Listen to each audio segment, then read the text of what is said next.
update ng bayan, maasahan anumang panahon. Magandang araw po sa ating lahat. Narito ang update sa lagay ng panahon ngayong araw ng Miyerkules, August 28, 2024. Sa kasalukuyan ay maraming lugar sa Luzon at Visayas ang inuulan dulot ng southwest monsoon o habagat.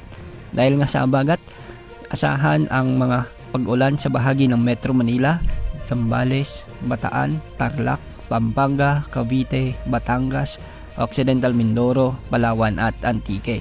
Posible ang mga flash floods at landslides, lalo na kung minsan ay may mga katamtaman hanggang sa malalakas na pagbuhos ng ulan.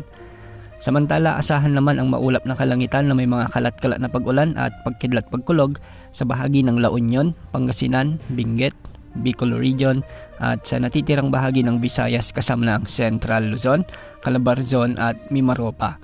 Posible rin ang mga flash floods at landslides, lalo na kung may mga katamtaman hanggang sa malalakas na pagbuhos din ng pag-ulan.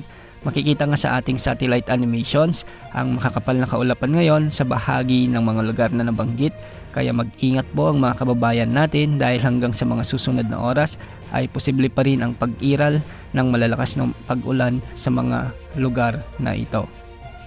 Samantala, sa natitirang bahagi naman ng ating bansa ay asahan ang pag-iral ng localized thunderstorms, lalo na pagsapit ng hapon at gabi. Posible ang mga pag-ulan sa may natitirang bahagi ng Ilocos Region, sa may Cordillera Administrative Region, ilang bahagi ng Cagayan Valley, ilang bahagi ng Northern Mindanao, Sorsogon at Davao Region. Samantalang bagyo naman na minomonitor natin ay patuloy na lumalapit sa kalupaan ng Japan. Sa mga susunod na oras ay asahan na maglalandfall na ito sa may southern Japan bilang malakas na bagyo o category 3 na bagyo. Sa mga kababayan natin dyan, mag-ingat po at maging alerto sa paglapit ng bagyong ito.